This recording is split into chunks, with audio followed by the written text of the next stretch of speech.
Well, one you of know those. what? I need to talk to you sometime offline because this studio that we're building in Orlando, I'm leaving tomorrow morning. The lobby's all staged with a truckload of stuff now. Mhm. But my owner, the CEO here, John Caraccioli, he and I are both a little ignorant on the video side of things, and we'd like to do, I don't know, probably 3 cameras in this studio, and I have no idea what to buy to as cameras that aren't crazy expensive or what software or equipment we need to control them because we don't have a person there to control them manually. It's gonna have to be something that's Right, pretty right. automatic. Well, I think the one of the best systems out there, but I haven't priced it, but I'm told it's not cheap, is the one Okay. from our sponsor, Broadcast Bionics, and it's cat's meow. Uh, but I'm also told it's not cheap. There are, I think, I want to say that. Well, I shouldn't say. I'll sound ignorant, but the different broadcast dealers. In fact, they're not a sponsor of mine, but they are Broadcast Depot in Yeah, Miami. I know. They I know who they represent are. one or two different brands of systems that are quite good. Um, but I, but I again, haven't even thought to ask my buddy Matt at SCMS. I usually call Matt Cawthon when I need something oh like yeah, well this, and Matt, reach yeah out to Matt, him. yeah Matt may know absolutely. Hang on, I'm almost done sharing our broadcast out to its usual places.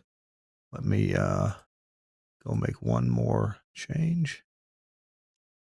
Our distribution method is if you're a broadcast engineer, you can't avoid us. That's my goal. 771. Yeah, That's a yeah, bunch that's of our episode number. episodes. Let's see here.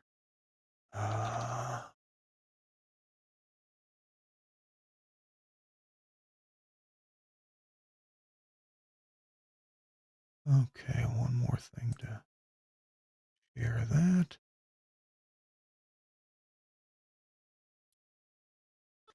And we should be done there. All right, we're about a minute before the top of the hour, if that's crucial. Don't know that it is. All right. Think we can close up shop on Facebook. I think I've got it shared out to all the right places.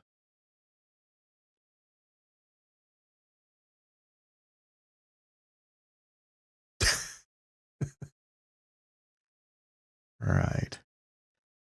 Hey, let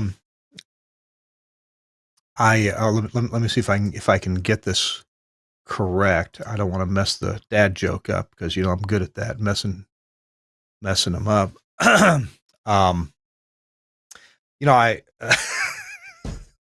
I asked the librarian Randy if they had any books on amplifiers, and she said yes. What volume would you like? Yeah, wah, wah, wah. I have a button here. Oh, barometer? No pressure. Can you see this? Hang on, let me switch back. Oh yeah, dad. Well, Suncast has a few sound effects too. Suncast got a couple of funny things.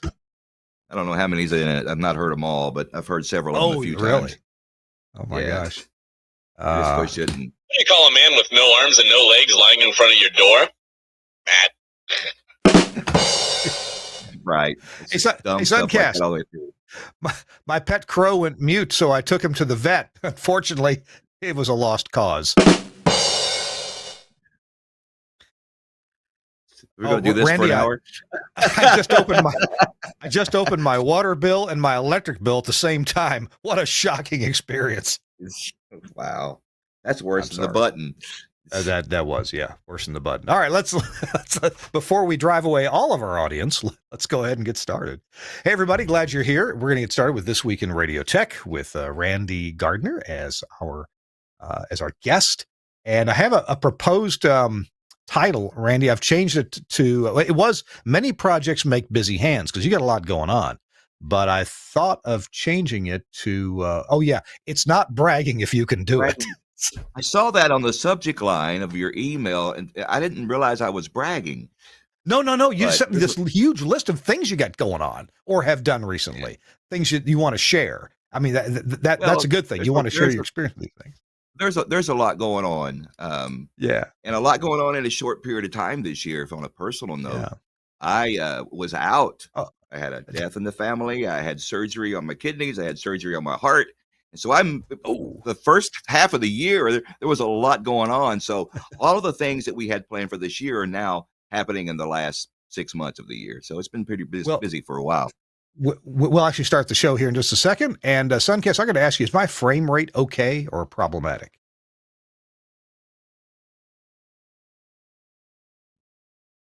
Yeah. I don't know what's I don't know what going frame rate on means. other than, well, I'm not quite sending him 30 frames a second. Sometimes it looks like 8 frames a second. So I'm definitely going back. Okay. Well, it doesn't look great on the return. So I'm going to switch to the other camera for next week. So we'll get started now. Switch it now. Ah. Here we go. Full screen Suncast, and this is episode 771, and we'll begin the episode in 3, 2. Hey, welcome into This Week in Radio Tech, the show where we talk about everything from the microphone to that light bulb from the top of the tower. That one's from Lula, Georgia. Hey, I'm Kirk Harnack. Delighted that you are here joining us for This Week in Radio Tech. It's our 771st episode. Woo, been doing this for 16 years. I need to recount that and make sure it really is 16. At some point, it's going to click over to 17, but maybe that's not till next year. Glad that you're along, and we geek out and we talk about engineering things here on This Week in Radio Tech, and sometimes we share in niche technologies. Sometimes we talk about things that are just slightly outside of engineering. Sometimes a little bit of programming and how programming and engineering interact. What we as engineers can do to make our stations better and help the folks who make the good radio on the air. Today, we're talking to an engineer I'll introduce in just a minute. I'm here at the Telos Alliance studio, because it says it right there, Telos Alliance, and out of focus back there.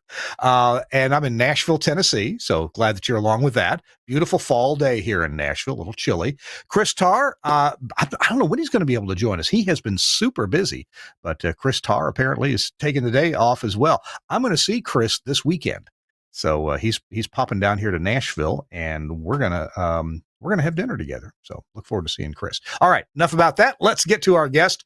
He's been on the show before, and he and I were talking a couple weeks ago. I thought, Randy, you need to be back on the show, man. You got a lot going on and information to share, and we can all get a little educated. We can all learn from your experience. Maybe we can learn where the furniture is sitting from you stubbing your toe in the dark. So we're going to do that. Randy Gardner's here. Randy, welcome in. It's good to see you. Thank you for having me. It's been, I don't know, it's been 2 years since I did this with you before, I think. Something like that. Yeah, it's been about 2 years. I enjoy talking to you, Randy, because you and I have visited some of the same haunts. You've been around Fort Walton Beach, Florida, I believe, right? For a long time, yeah. Yeah, and let's see. You were talking about some other markets that we've both been in. Although I started in Western Kentucky. Yeah, Russellville, Murray. Kentucky. Oh, Russellville. Okay. I started in Russellville, then I went to Paducah, Mayfield area. Then I went to Murray, Kentucky, and then came down here on vacation and met a guy that worked at the station here at a bar in Destin. He was playing bass guitar in a band, and we got to talking. And he says, "Well, you ought to come and see the radio stations," because we both found out we'd both been in radio forever. And so I didn't. And the last thing I wanted to do on vacation was go look at a radio station. So for the next year or so, we stayed in touch via Facebook and things like that. And so my wife and I came back down the following April, and I went and saw where the radio stations at the time, they were in Destin. And then they wanted a resume, and I said, I haven't had a resume in 20 years. But I typed something up and sent it to them. The next thing you know, we're having the conversation with the wife going, what do you think about maybe moving to Florida? And that's when it happened. That was in 2012. And so we moved down here in 2012. And in 2014, I moved all of the stations from Destin to Fort Walton Beach, and Okay. And then built the building. Didn't build the building. We remodeled the building and built a programming department on a second floor that didn't exist when we bought it. And I think we moved in this building in 2014. And of course, it was all brand new and clean and shiny. And it's not brand new, clean and shiny anymore. And it's hard to keep it that way. Man, I'm trying to remember. We're going to take our first commercial break in a second here, Randy. But I was doing some engineering there in Fort Walton or Destin. I can't remember which actual municipality we were in. But It was the station that was the big FM that was licensed to Andalusia, Alabama. And the transmitter site was way out there, like 70 miles away from, or something like that. I think you were working for a station north of us in a little town called Crestview. Does that sound familiar? Crestview, yeah. Although the license was for Andalusia, Alabama. The transmitter may have been in Crestview. I remember it was like a 4-hop STL. Which I didn't design. And because of the rather poor coverage that this station had 70 miles away, even though I think it was a 100 kilowatt station, one day I just had to sit down with the owner and say, if you want a Fort Walton Beach radio station, you need to go get a Fort Walton Beach radio station. That's exactly right. 70 miles. Because you could pick the station up great north of town, and you could pick it up great out in the Gulf of Mexico. But the urban clutter, such as it was in Fort Walton Beach, just, and there was another station on a nearby frequency that was blanketing because it was right there in town with, 50 kilowatts or something. So when I came here in 2012, there were 4 FMs. There was one on a tower here in Fort Walton Beach. There was another on a tower in Niceville, which is about 30 minutes north of us. There was another station on a tower in Freeport, Florida, which is an hour northeast, and another one in Santa Rosa Beach, which is 30, 45 minutes to the east of us. We've managed to move all 4 of these radio stations over the years to one tower in Fort Walton Beach. And it's anybody listening to this program that's an engineer, to have all 4 stations in the market on one tower is a blessing beyond any, because you never know. Really? You're always going to the same spot when you've got a problem. Well, tell you what, we're going to talk about some of the problems and some of your projects. You've been building studios and transmitter sites, and I know you've got a lot of experience in the last few years doing these things, and we want to hear about some of that. Some of your recommendations, what you wouldn't do again, and what you would absolutely do again. That's coming up. Our show This Week in Radio Tech is brought to you in part by my friends at AIR.com and their new streaming service. Let's check it out with Ricky Lee.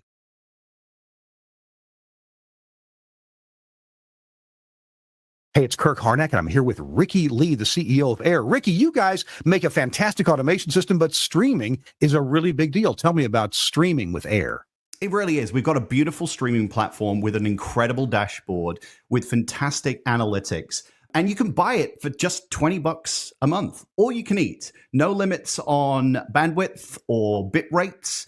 And you can also record shows as well. So if you like to deliver on-demand content for $20 a month, you can stream and deliver that on-demand content to an RSS feed that can feed your radio player, your mobile apps, or a podcast that people can download and enjoy. Now, $20 a month, that must be for just some slow MP3, right? No, MP3, AAC, and we also now support HLS, which is big in the industry right now.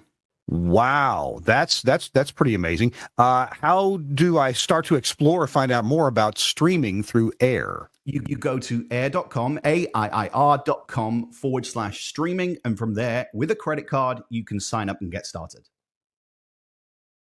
Check it out from air.com. That's a great deal on streaming. It really is. It's pretty amazing. And they have other things they offer too, like an online music scheduler. And my favorite is the Playout One automation system. It does great voice tracking. Everybody raves about how easy and complete and intuitive the voice tracking module is for Playout One. So check it out. Thanks a lot, air.com, for sponsoring This Week in Radio Tech. And listeners, engineers, fellow engineers, I wish that you would check them out as well. All right. This Week in Radio Tech with Kirk Harnack, your host, as usual, like I don't need to say that. But Randy Gardner is our guest. And Randy, you're coming to us from what part of Florida? From Fort Walton or Destin? No, I'm in Fort Walton Beach, just right near downtown. Yeah.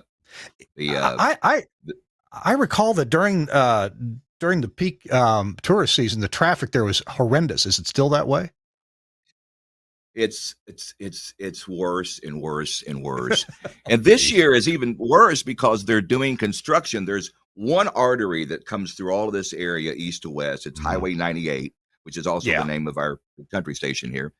And there's only one, if you're going from Pensacola to Panama City Beach, unless you drive north a good, almost an hour and get on I-10, Highway 98 is the only route through that, right along the coast. It runs parallel with the coast, give or take, and it's a mile inland, half a mile inland, depending on which part of the coast that you're on.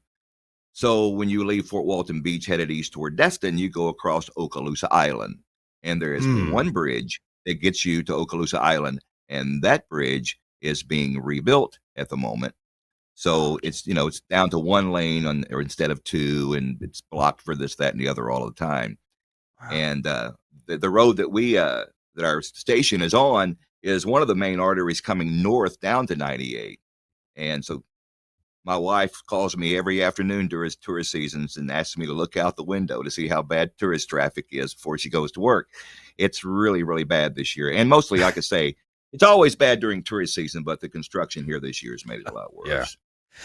So we're going to talk about, in just a minute, not yet, we're going to talk about a new studio build in Orlando for the Florida Man Radio Network. I love the name. That is so awesome. That's so awesome. But I got a question. So, normally every place I've lived and engineered for has been very landlocked, right? Very, very much Tennessee, Kentucky, Texas, Arkansas. I guess the Hawaii stations have been an exception. So have the Samoa stations, right. But still our transmitters tend to be in the middle of those islands. So my question, when I was doing some engineering in the Fort Walton area, it just seemed a little odd to me, and this is not odd to anybody else who engineers along any of our coastlines, and that's where the bulk of our go ahead.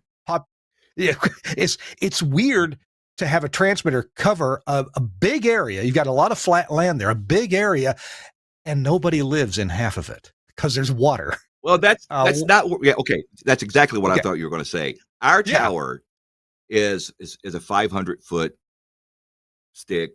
It was made to be much, much, much taller. It's got like either a 5 or 7 foot face. It's it's a big, bulky, wide tower to be only 500 feet tall. But with the hurricane area and all that kind of stuff, you have to overbuild.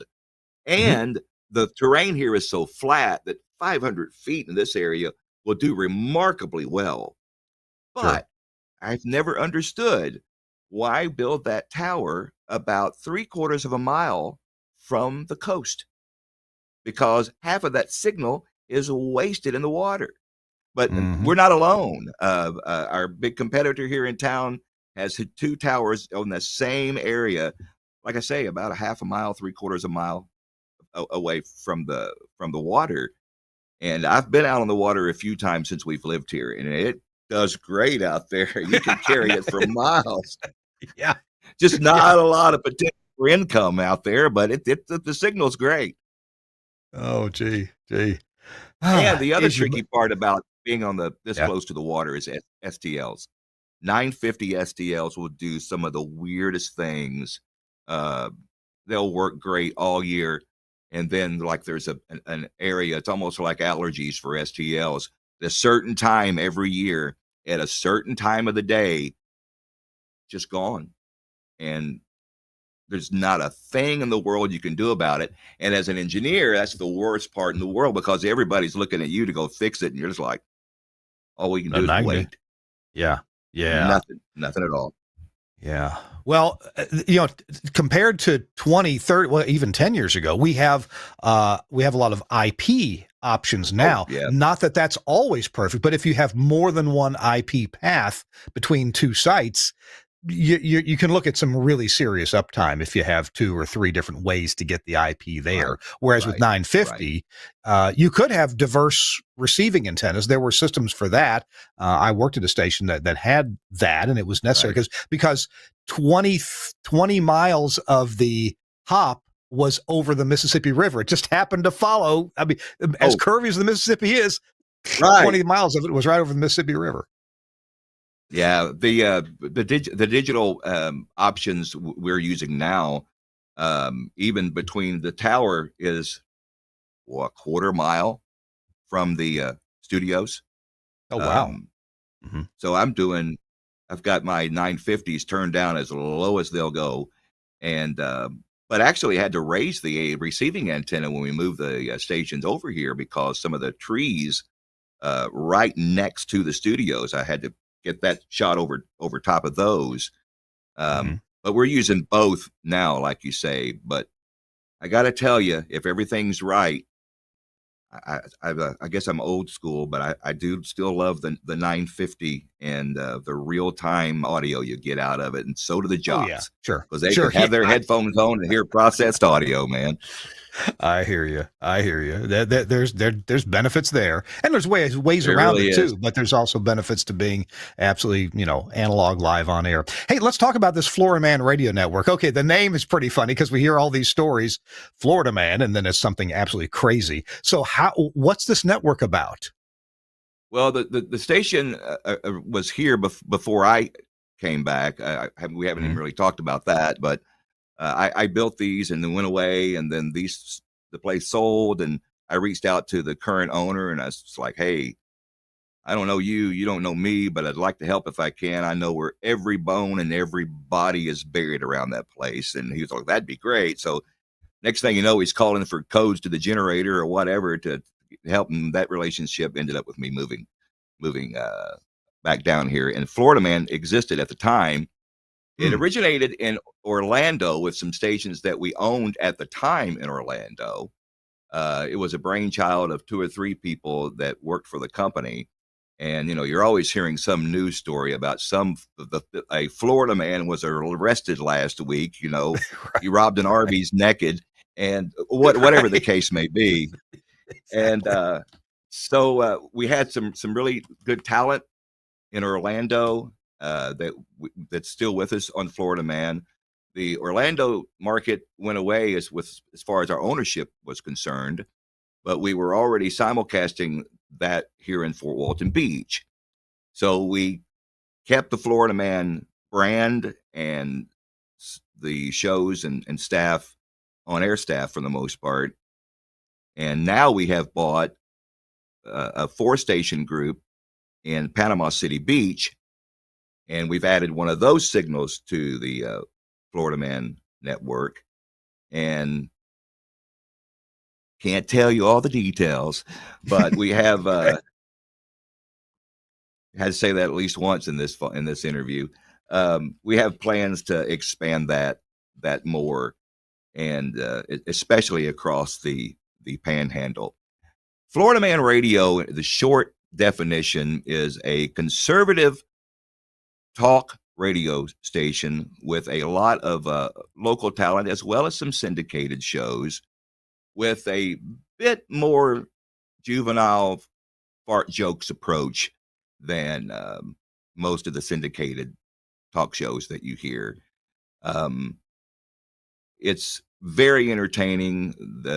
We have this app, the Florida Man Radio app, where listeners call daily to leave their remarks, and that portion of the afternoon show with Shannon Burke has taken on a life of its own, to the point that many of the people that leave remarks daily on the Florida Man now have a chat group on Facebook or something afterwards where they all get Of course they together do. and talk to each other about the remarks they left on Florida Man today. It's Oh my it's gosh. a bit silly, but it's a lot of fun, and it's Of, doing of it's doing really well. It really is. well, let's talk about. You The got some pictures. Your studios are Yeah, under what construction we're right now. You're doing not finished, right? when the no, not even close. When Uh huh. this project was when this a lot of the local shows were originating from Orlando. We owned the studios there. Well, then that we sold that market, and our quarterback, if you will, that does afternoons for the station, set him up a studio at home, and he's been doing it from his house. And we have some other talent in the area that we want to use. So we've already have an office there, but we're getting around now to building a studio there so that we have our own studio for him and other air talent to come in and do their show.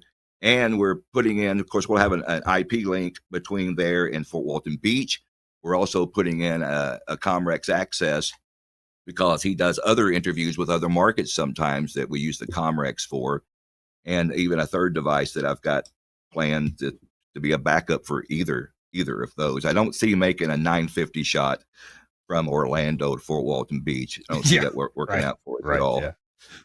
So when we bought the Panama City stations, we had obviously the automation systems and the blades and whatnot to get audio from the next gen machines over to the blades, or I'm sorry, well, I'm drawing a blank. The Comrex devices and the nodes, I'm sorry, to get they're using the Telus nodes to send audio from the studios. That's our STL, in other words. Mm-hmm. Mm-hmm. But beyond that, there was some other equipment that we didn't have a use for right here. So that first picture that you have there is, as I was setting up all of the new stations, we moved those stations here to Fort Walton Beach, the studio portions.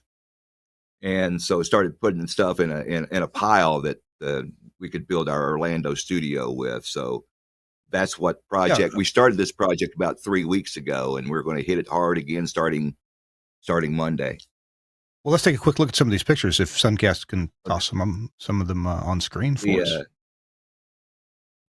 The first one that you're going to see looks like a pile of junk that, but that's that's the Orlando stash right there before we did anything with it to get things going. That's a WheatNet IP12, and of course the profanity delay. The M2 WheatNet Wheatstone mic processors. Go ahead. That's just a pile of ridiculousness there. The next picture is this is a funny story. So I've got this console, the blades, the mic processors, the SM7s, the RE27s, all of this equipment in the back of my truck with the bed cover. And let me tell you, Kirk, the weather was beautiful. The weather was wonderful all the way from Fort Walton Beach to Orlando. Spent the night at the hotel. I get up the next morning. I go to the office to start unloading, and the heavens opened up. So I ran inside and ripped the tent off of an old tent frame from a radio station that doesn't exist anymore, and ran outside to cover the bed of my truck. I didn't want to be the guy that lost a Wheatstone IP12 console because I let water get on it in the bed of the truck. Go ahead. Well, let's continue, please. I'm sorry, I didn't mean to interrupt. There we go. This is the little room. I got to brag on this a little bit. I've built several studios over the years, and it's most of the time those studios have been built using a room furniture that it already existed in that room, or furniture that I brought from another place. If you'll go ahead and go to the next picture, we bought this furniture from a company called Design Craft, and again, it's my first experience. That's my boss there, John Caraccioli, that putting this kind of furniture together brand new out of the box. But this guy, not only is he a fantastic cabinet builder, I've done some of that myself, so I'm not ignorant to how a radio alarm saw and how a joiner work. But every curve and every miter and every angle was perfect on this, and all of the pass throughs and cut throughs and troughs and bridges underneath.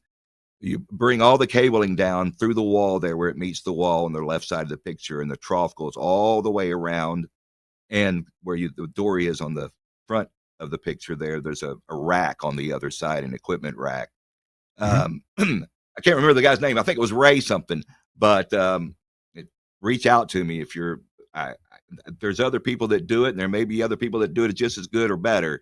But we were very happy with what we got from him, and kudos, because it was a great work, really Design good craft. work. Okay, cool. What's next? Yep. Okay. Our rack, what we're doing is we're putting in a gate chair IP link. The IP 100 there. I have a 200 here at the studios, and that'll be our main form of an STL, if you will, from the studios there to Fort Walton Beach. And there's also Comrex rack access. There's a server body computer, but it's actually a next gen machine. And the little relay gizmo at the top there looks like something Randy Gardner built, because it is, with the little doorbell Okay. button on it. That's my test button. Um, Okay. with having we don't know who running the board, it's someone who knows how to use next gen or whatever automation. I'm just putting in a button in the studio, and that button will close that relay for 1 clean second and then open. And that way you don't have to worry about somebody double tapping the button, somebody thinking they pushed it or maybe they didn't. Just press the button quick, press it slow. Whatever you do to the button is going to close that relay nice and clean for 1 second. And those will go through the IP link to fire the Play Now command on Next Gen in Fort Walton Beach. Nice. I love it. And I noticed there's not a lot of equipment there, because it's just a studio. It's not like a full radio station. No, right? that's the rack room for this facility. Oh, Basically, okay. that's Okay. all that'll be in there. And the main reason I even put that out there was because it didn't have room in the rack that was in the furniture, and I didn't want the clutter or the noise. There's a couple of pieces there, the switch and whatnot, that have a little cooling fan, and so I got all of that. And the relay is going to click every time you hit the button. It's going to click when it closes and click again when it opens. And so I got all that noise out of the studio. So it's clutter and keeping the studio quiet was my main reason I did that. And oddly enough, it's something that John had in his garage at home, so it was cheap. Yeah, I hear you.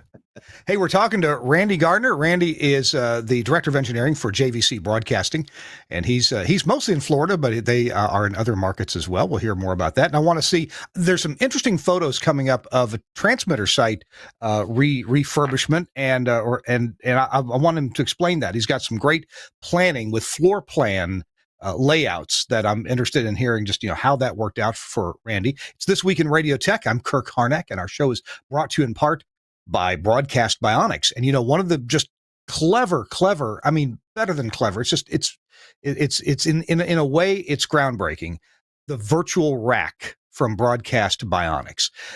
There are so many different broadcast infrastructure products that are available now, and more becoming available, that run in containerized software. And much of the rest of the IT world is already in on this, and has been for years, at least 10 years so far. Well, Telos Alliance probably has the most, but also they're joined by Ferncast and Sound4 and 2WCOM with different broadcast infrastructure products. Now, I work for Telos Alliance, so obviously I'm pretty familiar with their products. An audio console, a phone system, an intercom system, audio processors. All of these are available in containerized software. Well, containerized software is a little bit complex. I mean, it's kind of a lot of bit complex. There's a lot to get right, that you have to get right, including the internal networking inside of the host server. And so what you want to do is either have somebody professionally install it for you, or take the easy route.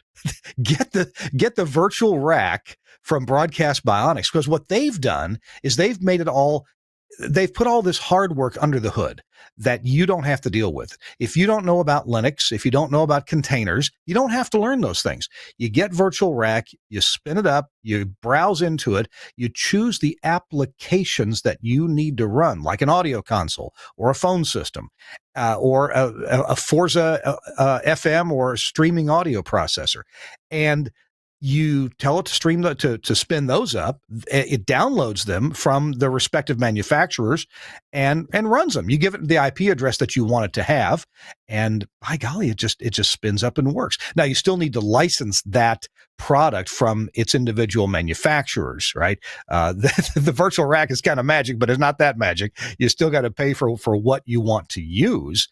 But many products you can at least install them and at least get some feel for how they work without licensing them. But you want to use them, you need to license them. You can easily then deploy these products. There's also failover options.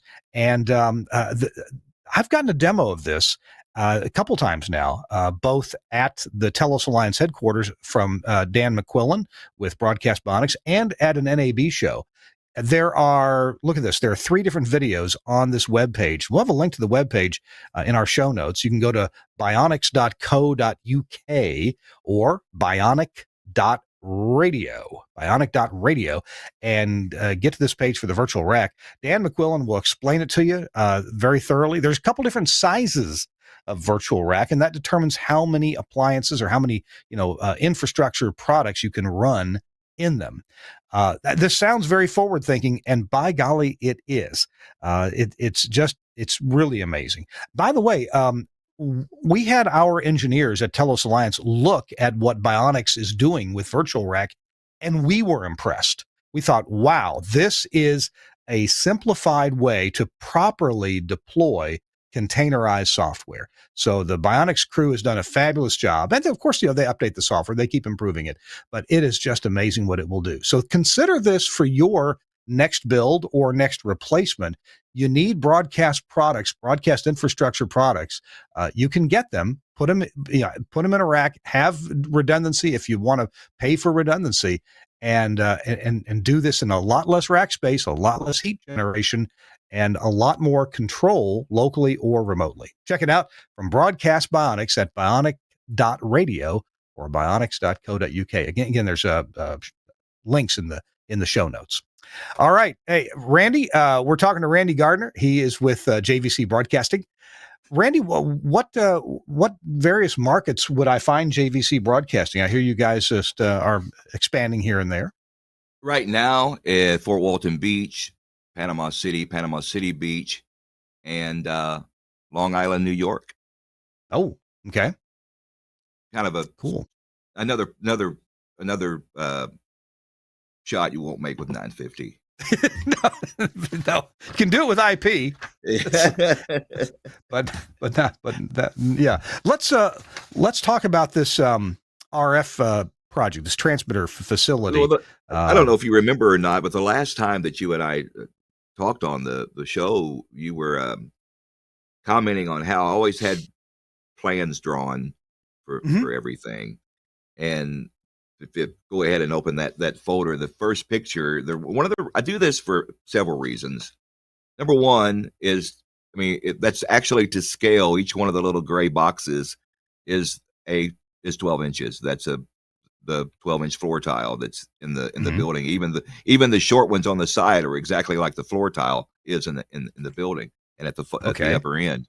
But I do this to see it, to make sure it'll fit, to make sure it will work, and to show to people smarter than I am, to say, what do you think? And finally, to show John and anybody whose money I'm spending, and say, this is what I think we should do, and what do you think? And the cool thing about now having an owner with some engineering knowledge and capabilities, well, it's twofold. It's very helpful most of the time. I got to tell you, on the studio build in Orlando, I thought he would be there for moral support. He was the guy on the ladder and drilling the holes. He worked harder than I did, and that's just so rare to have the CEO in there, hands on, and it's really pretty cool. Unless you want to convince your owner you need something that you really just want, and that he'll call me out on. You don't need that. Well, see, I used to convince the owner that I did need it, but it's a little harder with him. But what I'm doing is that's just my HVAC. That's two fax 15s, a fax 30, and a fax 10 there near the bottom right. Which is we already have, which is our backup transmitter. But everything from the dehydrator. And an interesting story: we priced a new combiner system. We have a Jam Pro combiner, a three-way branch, and then a constant impedance combiner that all feeds through before it hits the switch between the main and the backup antenna. So we were pricing all of this out, and we went to Jam Pro to get a bid, and of course they had in their records what we had now, and they were able to redesign our combiner system but reuse the constant impedance for 1021 that we had added to that a few years ago, and saved us tens of thousands of dollars. And so that's they were helpful in getting that drawn up and getting that to us. So we have a tower site here that I told you about earlier. We have 4 buildings. One of the buildings, building 3, was empty. Well, it wasn't empty. I think the next picture will show you how unempty it was. It was just full of junk. It had been deserted or abandoned or whatever you want to call it by a previous tenant. And there was, I think, a CCA in there. I believe the date tag on it was 1969. Maybe it was a CSI. I can't remember what it was, but wow. Yeah. it was old. And so we cleaned it up. The cool thing about it was it's a building already on the site where our tower is located. And I don't know the history of what was in this building years ago, but it had already had a 600 amp electrical service. So I was like, well, we can do this right here. And so I started the project a year and a half ago, I guess it was. And one thing has happened after the other, and it's I have tape on the floor where each transmitter goes. I have the combiner system installed, and we're close, but other things have taken priority, time and money, and we haven't been able to finish it yet. We can buzz through a couple of pictures if Suncast will do that, and if you want to buzz through it quickly and get to the one with the tape on the floor. Well, there's what it looked like when I opened the door the first time. Oh, and okay. All right. I think the one transmitter I'm speaking of, we'd already pulled out of there. Maybe no, that's it on the left. That's the side of it, right there on the left side of the picture. You can just see part of it. But go ahead to the next one, and I think you'll see there's the clean floor. That's about a week's worth of work with my son and I. He came down and visited and helped me buzz through that. Go ahead. Nice. There you go. There's the tape. Yep. The combiners aren't there yet. The frame I'm building there, if you go to the next shot, that's going to house the 6-inch patch bay for the 6-inch rigid going out to the main antenna and the aux antenna. We already have that in place where the combiner is in the other building, but that's what that framework there is for. That's an interesting idea. See, you're using some pipes. I think they call them threaded nipples and floor flanges to stabilize part of that frame. That's a great idea. I like that. Well, I actually got the idea from an old clothes rack that somebody in my family had years ago that they had built out of either gas or galvanized half-inch pipe. And, they make all of that for putting shelves on the wall. Now you can Hobby Lobby and places like that have what I assume is fake pipe. I don't think it's the real thickness of a water pipe, but it's exactly the same size and it looks the same. So that's where I came up with the idea. And of course I've got it suspended or attached to the ceiling. Yeah. Pretty solid. Because, when you start pulling those out and putting them in, you get a little rough with it. And there's 2 of the 3 combiners there that will, the tape there in the bottom of the picture is where the constant impedance will go through, and that 6-inch will come out of the top, go through the other one, through the other combiner, and then up to the backside of that switch or that Probably frame. most. I'm sorry. Probably most of our audience knows what an FM combiner is, but for those who are maybe new, and I know we have some viewers who are just kind of learning about broadcast engineering. A combiner is a device which isolates different transmitters from each other. Each transmitter thinks they're the only one there, and they Right. have a path to the antenna, because you can't just tie transmitter outputs to each other. It would blow each other up. It'd be very unpretty. So a combiner is used to isolate each transmitter's output from the other transmitters, and yet allow the power, or most of it, 98% of it, to make its A way very, through the combiner and then to the antenna. Go, yeah, Brandy. What? the loss is almost nothing using a combiner. I mean, I guess there's a little bit, but and of course everything's got to be tuned, even on site. Part of the agreement in buying a combiner system is somebody's going to show up for a day with some very expensive equipment and the knowledge to use it, to make sure that each device is tuned exactly to that frequency and everything's coming out the other end the way it should. Mm-hmm. Yeah. I'm sorry, I didn't mean to interrupt, but that's what a combiner does. It allows various transmitters, different frequencies, maybe even different power levels, to combine together so they can go up typically a single coax to the Right. antenna. And it's a master antenna on the tower that will handle several different frequencies at that point. And Right. We've got go ahead. we've got a 10-bay Shively, Yeah. and the of course right in the middle of the dial is, give or take, 98.1, which Yeah. is one of our stations. And it's always odd to watch with the backup antenna how much reflected power your Viswar going from one frequency to the other. It's an N+1, and you go to 98, it's always the sweet spot. Everything's always just a little better right there in the middle of the spectrum, because that antenna will go from one end to the other, not completely, but I forget what the max high end, low end is on that antenna. But we're doing 98.1, 102.1, and 103.1. So we're not stretching very far either direction. Yeah, I hear you. Let's look at a couple more pictures from that site, if we have a All couple right. more pictures to look at. That's just running, electricals run, pretty much. I thought that was the last picture in that folder, actually. What this building? It looks like a prefab building built maybe for the telecom industry. Yeah, exactly. That's what all three of them here are. They're all like 12 by 30. One's 12 by 35.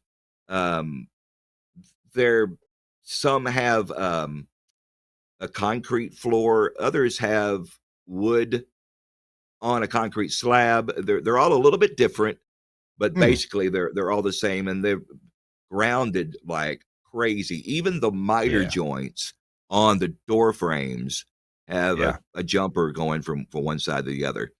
And I don't know what the proper term is, but that is my grounding whips for each of the transmitters. And since that's where the 30 would go, I've got a strap going to each of the cabinets, each of the racks. Yeah. And each place now has a grounding strap just hanging and ready. Tell you what, we're going to take our next break here pretty soon, but it does impress me how the telecom industry generally gets grounding a lot more right than the broadcast they really industry do. Does. You're right. They really do. But and we can take cues from that. We can look at the design of telecom buildings, although those are kind of going away. They're putting most of the gear up on the tower for 5G. Right. But we can look at telecom buildings and gain some understanding of, that's how they do it, and they have studied this, and they have the mind to spend to do it right. That's the pockets that make a lot of difference in this too. But they'll have a huge grounding bus. Grounds even to the air handlers on a split AC system will have they're grounded. Everything's grounded. Oh yeah, everything. Even the door frames and the door. Yeah, Yep, that's right. And All with right. braid Hey, braid going from the frame to the door. Yes. We're talking to Randy Gardner. He's talking about some projects that he's been doing lately here at JVC Broadcasting. I'm Kirk Harnack. It's This Week in Radio Tech. And our show is brought to you in part by Angry Audio. And you won't be angry when you use it. If you're angry, get some Angry Audio stuff. You'll be happy. And we're going to talk right now. I got a little video here about the headphone disconnector. Let's have a look. As broadcast engineers, we spend a lot of our time connecting things together, but sometimes it's just as important to be able to disconnect something. What am I talking about? This is the Angry Audio Disconnector, the disconnector.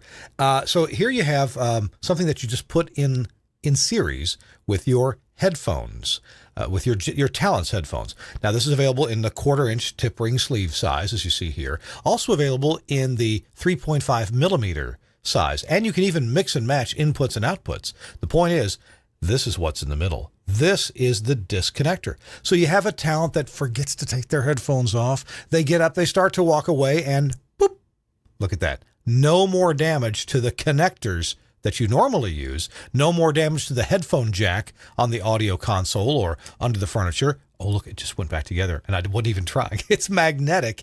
It's the disconnector, or the headphone disconnector, from Angry Audio. Disconnector. No more broken connectors. Check it out on the web at angryaudio.com. That's a brilliant idea, and by golly, it works. It works really, really well. They got a lot of things that you need to build studios at Angry Audio. They are literally just down the road from me. I love stopping by there and talking to Catfish and seeing what they've got up their sleeve for their next project. This Week in Radio Tech is also brought to you by Max Connect. Let's hear from Max Connect. When I first spoke with Josh Bone about Max Connect, he told me that it worked great for remote transmitter sites where connectivity was a challenge. And he's absolutely right. We even have sites where we're using this as a backup to our STL using Max Connect's dual carrier option, and it works perfectly. It works for us. It'll work for you.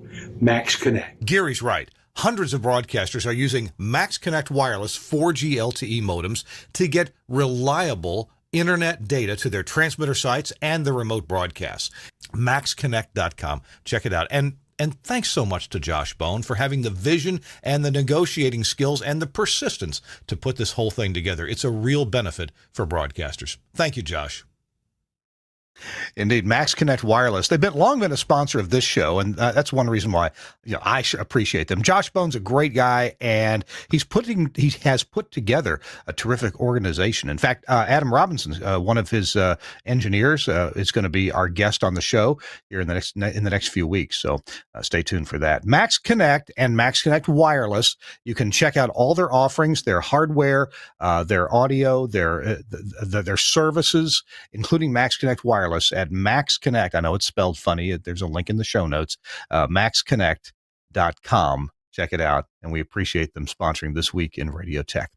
All right. I'm Kirk Harnack here in Nashville, Tennessee in the Telos Alliance studio. Randy Gardner is my guest this time. Randy, you want to move on to the next? I do. I just one side note. I did not know Angry Audio was in Nashville. Yeah, they're actually in Franklin, which is down the road. They're 12 miles I know down it well. the road. I was there for 3.5 years, so yeah, I learned my way around. That's right. That's right. Were you at the Cumulus stations here? I was with Cumulus and 18 to 21, something like that. June of 18 to April 1st of 21. You lived here, and we never got together for lunch or dinner. We talked on the phone a couple of times. I don't know. I when I was putting in that Telos system, I called you with a couple of questions, and you were a little too popular and big time to talk to me. Right. It kind of blew me off, actually. I'm sorry. No, I had lunch with Robert Combs the other day. I still stay in touch with those guys. He's camaraderie. He apparently he lives right up the street from me. Oh, is he? Well, he's not literally. like Angry. I mean, he lives out in this area, but he's in the panhandle of Florida. Put it that way. Well, Robert Combs, one of my favorite people, and he is having to go through the voir dire process for jury selection right Oh, now. that's right. He was told me supposed this. Yes. Yeah, yeah. Yeah. I forgot I about told that. them to get a ball cap that has embroidered on it the word guilty with an exclamation point, and wear that. And when the judge says, "Take off that hat, son," well, Right. take it off and put it on your lap so that the prosecutor or the defense attorney can still see it. Then you may get out. This is a guy that has been all over the country building studios, rebuilding studios, tower sites, installed more fax transmitters than I'll ever see. And Saturday, though, he's just walking around changing light bulbs at the studio like the next guy. Yeah, sure. He does That's it what we all. do. He's a good dude. So which do we want to talk We'll about go next? real quick to the Panama City merger, just to share those pictures with you. I got to show you my tower beacons first of all. I mean, you got one you're showing off there behind you on the on your set. Yeah, We Panama bought City merger. Let's see. yeah. Oh, I'm Open sorry. that Go one ahead. up. Go ahead.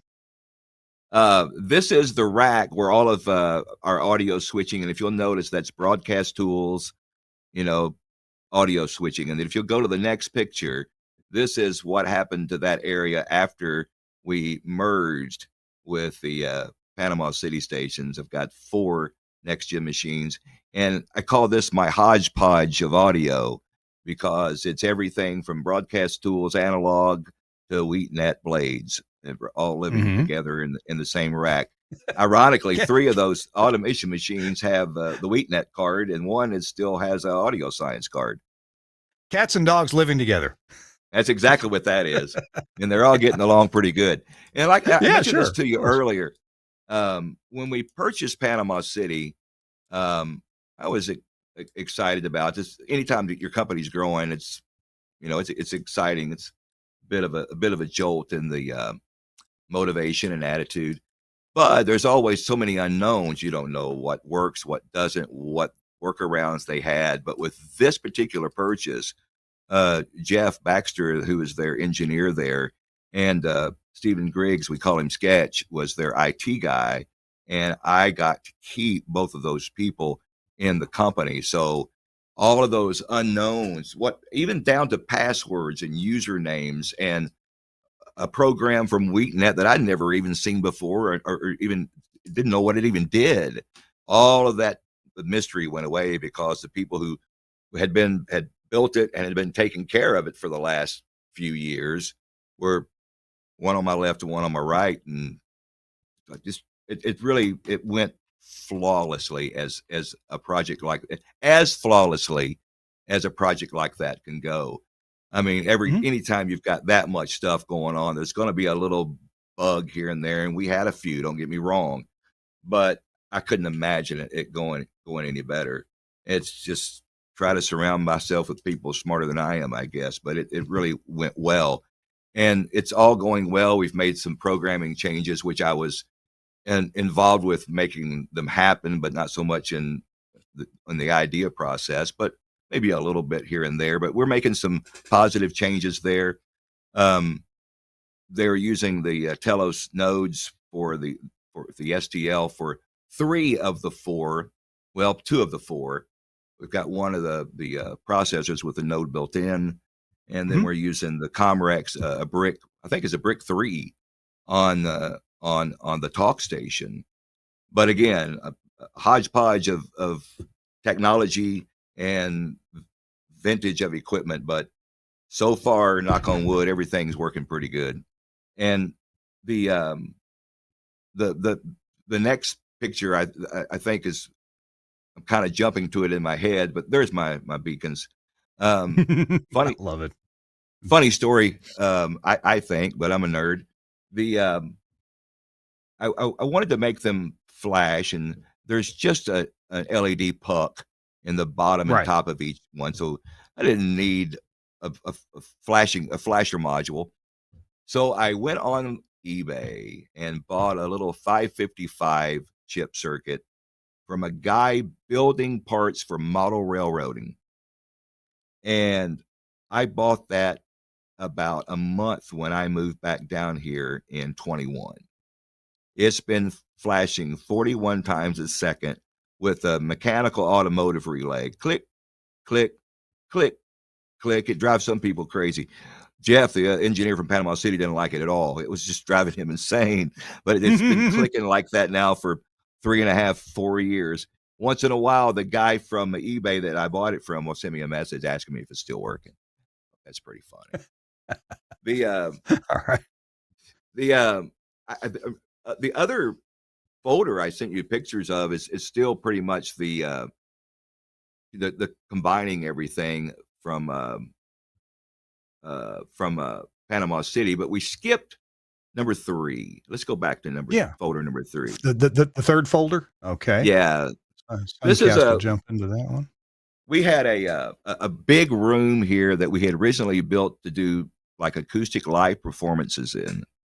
Oh, sure. Yeah. And yeah.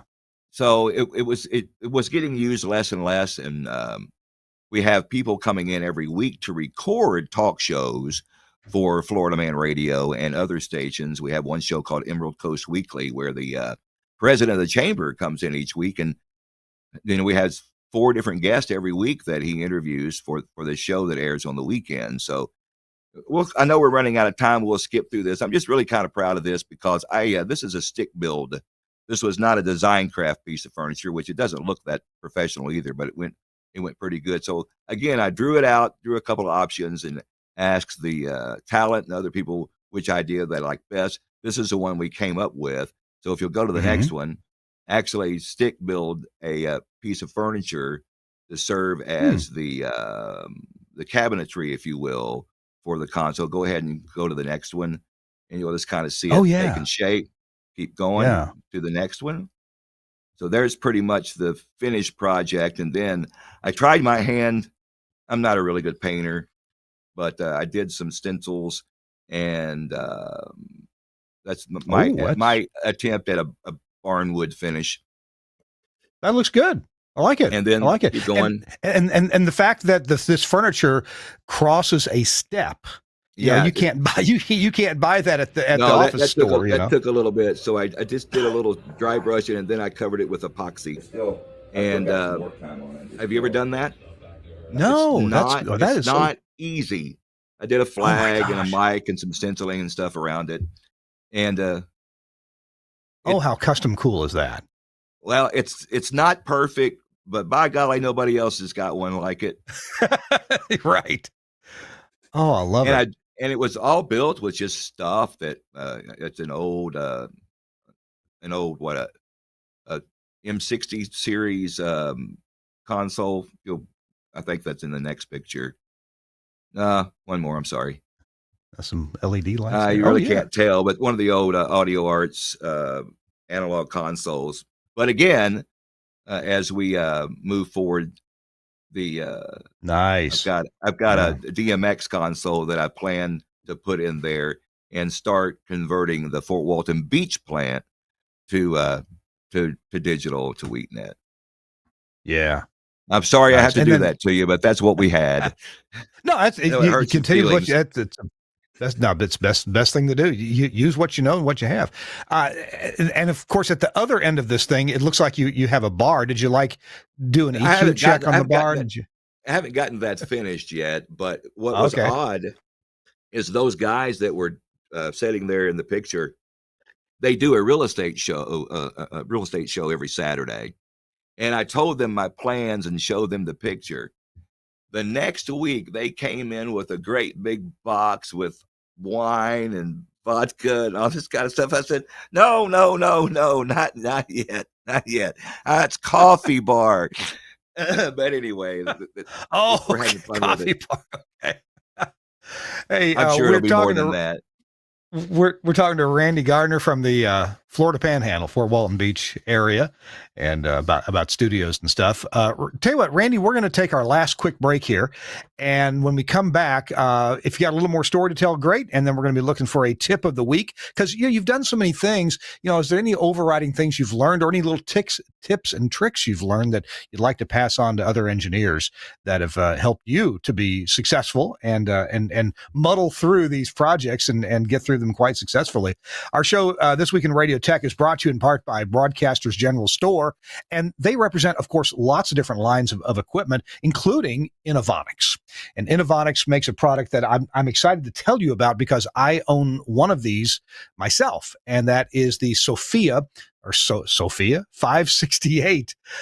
It's the site streamer, and I love this box because of what all it does. You know, it's necessary to be able to monitor remotely because you can't always get a true feel for a problem from one of your station employees. Some employees, sure, but other times you need to listen for yourself. You need to see what's going on. You can install the site streamer within the reception contour of your station and monitor off-air analog FM or HD signals via the web, and you can do that from anywhere, of course. It's got a built-in band scanner that displays a spectrum plot of the whole FM band or a section of the band that you select, and it identifies, who has HD radio transmissions. It gives local and remote readout of all the pertinent FM RDS and HD pad data. And so you'll know how your RDS is operating, if it's stuck or if it's operating correctly. Same thing for your HD data. Easy front panel setup, uses a jog wheel menu navigation, or you can use the web to set it up. That's how I do it. I think that's quicker. It stays on channel and on mode through signal loss and through power loss. And it doesn't auto blend between FM and HD like a consumer radio, because you want to listen to what you want to listen to, right? Without doing things automatically.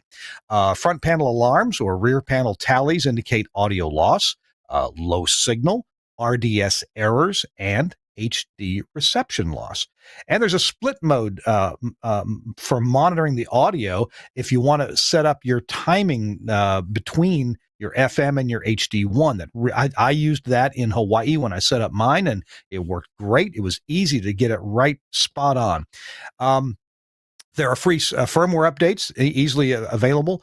It's a half-rack package, features an OLED high-res graphic display, LED level meters you can see from across the room, no problem. Has a real-time clock, battery backup, and SNMP is fully supported. So lots of features, as you can tell. And let me tell you, there's a user by the name of Eric Juteau. He's an engineer with Octave Communications, and he says, "We love it, and so do our clients. The Sophia 568 builds on top of what Innovonics, the 638 FMHD site streamer already offers: an upgraded web interface, rich station logo, artist experience feature set, extra quality metrics, and support for multi-user streaming, audio output options, and the new features are accurate and rock solid, fully controllable via SNMP, and dependable." That's a user. That's Eric Juteau. I could say the same thing, except that I haven't used all those features yet. I'm just using a lot of the basic features. So it's the Sophia 568 HD radio site streamer from Innovonics. It is a blessing and a godsend, and I love this box. You can get it from Broadcasters General Store. The website is bgs.cc, bgs.cc. They have sharp pencils, good deals, and they can tell you when something is going to arrive pretty accurately. They put a lot of work into their delivery system and delivery tracking. And also they maintain great relationships with all the vendors and manufacturers. Check them out. BGS, Broadcaster General Store at bgs.cc. All right, we're about to finish up here. Randy Gardner is our guest. And Randy, I'm looking for, any more of a story or some wisdom. You got wisdom up there? I've got a little wisdom, but it's not technical wisdom. Okay. There's a lot of people smarter than I am, more educated than I am, that just quite frankly know more than I do. But we got to take time. If you got anybody on staff that's interested at all, don't be too busy. Show them around. Not only will it help you, like if I'm out of town or something, I've got a couple of guys here that have shown a little interest, and I show them where things are and how things work. So if something doesn't come on, I can at least tell them what button to push, and they know where that button is. But we got to start getting some younger people interested in what we do in from RF to Telos and WheatNet. I just everybody I know that I learned from through the years, the Mike Goldshirts and the Frank Hurdles, the Olin Booths and the Rolf Swanners and Roberts, the Yanceys, the Bobbies, the Dougs. I could go through the list. Everybody's getting older, and the business is changing.